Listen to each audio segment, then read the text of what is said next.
राजनीति, आंदोलन, किसान, करप्शन, गरीबी, इन सभी मुद्दों पर आवाज उठाएगा अब तक न्यूज इंडिया। सत्ता के आगे जब भी सवाल कमजोर पड़ने लग जाए तो सवाल उठाने पड़ते हैं। बोल के लफ्ज आजाद है तेरे, बोल के सच जिंदा है अब तक।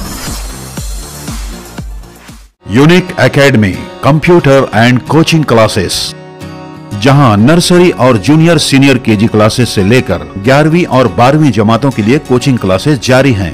यूनिक एकेडमी में ऑडियो और वीडियो स्क्रीन का इंतजाम भी किया गया है। 5वीं, 6ठी, 7वीं और 8वीं जमात की स्पेशल क्लासेस भी जारी हैं। उर्दू, इंग्लिश, मराठी और मैथ्स की बेसिक क्लासेस भी जारी हैं। लड़कियों के लिए बिल्कुल सेपरेट क्लासरूम। यूनिक एकेडमी में अपने बच्चों का एडमिशन करवाएं। हमारा पता याद रखिए, शहीद अब्दुल हमीद कुसुम्बा रोड, निहाल नगर पुलिस स्टेशन के सामने, मालेगांव।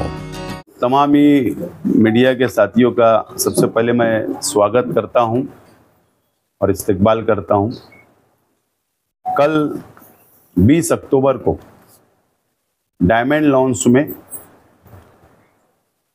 हज़ारों कार्यकर्ताओं की मौजूदगी में और शहर की आवाम की मौजूदगी में हम लोगों ने Indian secular largest assembly of Maharashtra इस पार्टी का ऐलान किया, बुनियाद रखी और उसका शॉर्ट नाम इस्लाम हमने वहां पर डिक्लेयर किया, ऐलान किया। और उसके बाद से शहर में अलग अलग बातें आने लगी। कुछ लोग हिमायत में सामने आ रहे, कुछ लोग मुखालफत में सामने आए। ऐसा हम लोगों को सवेरे महसूस हुआ और उसके बाद हम लोगों ने व्हाट्सएप के ज़रिए शहर के एक मुफ्ती साहब का एक तहरीरी तौर पर उनकी दस्तखत से व्हाट्सएप पे जो वायरल हो रहा था, उनकी तहरीर हमारे सामने आई, शहर के सामने आई। और उसके बाद हम लोगों ने फैसला किया कि एक वफ़द की शक्ल में यह फैसला हुआ कि शहर के अलग अलग जो हमारे मसलक है उनके उलमाओं के पास जाकर हम लोगों ने मुलाकात करनी चाहिए। उसमें हाफिज अनीस अजहर साहब, शकील जानी बेग साहब, इब्राहिम दादा मियाँ साहब, हलीम सिद्दीकी साहब, असलम अंसारी साहब, ये हमारे साथी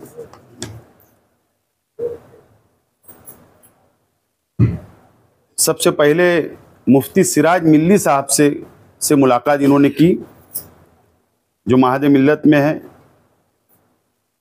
उसके बाद मुफ्ती मुदस्सिर हुसैन अजहरी साहब, जो दारुल उलूम हनीफिया सुन्निया के मुफ्ती साहब है। उसके बाद मुफ्ती हसनैन साहब से मुलाकात की, जो शहर काजी है। उसके बाद हाफिज़ मकसूद आलम अशरफी साहब से बातचीत की गई, मुफ्ती आमिर उस्मानी साहब से बातचीत की गई और हाफिज़ अशफाक अहमद मोहम्मदी जमीयतुल अहले हदीस दफ्तर गए और मौलाना उमरैन साहब, general secretary all India Muslim personal law board, हमारे शहर के इन उलमाओं के पास हमारा वफ्द गया, उनसे बातचीत की, गुफ्तगू की और उन्होंने साफ तौर पर यह कहा कि एहतियात करना चाहिए, एहतियात करना चाहिए। बिल्कुल साफ तौर पर वाजे हमारे वफ्द से उन लोगों ने गुफ्तगू के अंदर ये बात कही। अब क्योंकि हमारा शहर मस्जिद और मीनारों का शहर है, मुसलमानों की बस्ती है, मज़हब इस्लाम को मानने वालों की बहुत लाखों की तादाद यहाँ पर रहती है और जाहिर सी बात है कि जब ये वायरल होता है व्हाट्सएप पे, सोशल मीडिया पर या यूट्यूब पर या अखबारात के ज़रिए, तो पूरे महाराष्ट्र नहीं मुल्क भर तक ये बातें जाती है। और जब हमारे उलमाओं ने हमसे अपील की, कई लोगों ने रिक्वेस्ट की, अपील की, गुजारिश की कि इसके ऊपर आप लोगों को फेर विचार करना चाहिए और सलाह मशवरा से एक रास्ता निकलना चाहिए, कोई तनाज़ा ना हो। इसके लिए हम लोगों ने हमारे शहर के उलमाओं की राय का एहतराम करते हुए इस बात का फैसला किया है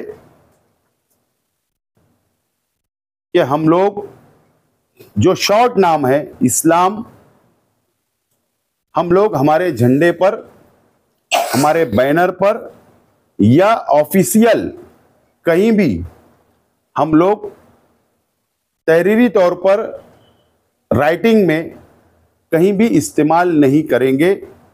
हमारे उलमाओं का फैसले का एहतराम करते हुए हमने ये फैसला लिया है।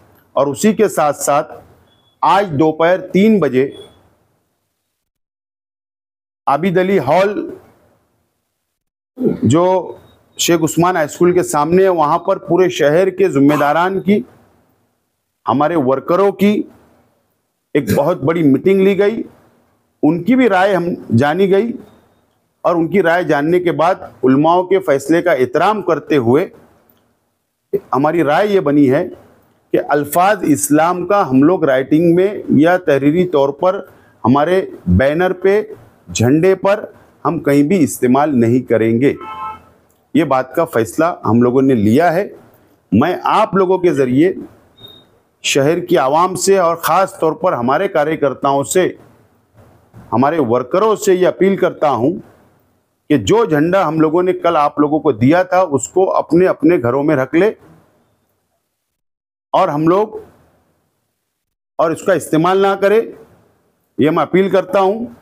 और ये जो प्रेस कॉन्फ्रेंस के ज़रिए मैं ऐलान कर रहा हूं, इस बात को शहर की आवाम और हमारे शहर के तमाम ही मसलक के उलमा, दीनी तंजीमें के ज़िम्मेदारान इस बात को नोट कर ले, इसीलिए आज की प्रेस कॉन्फ्रेंस बुलाई गई।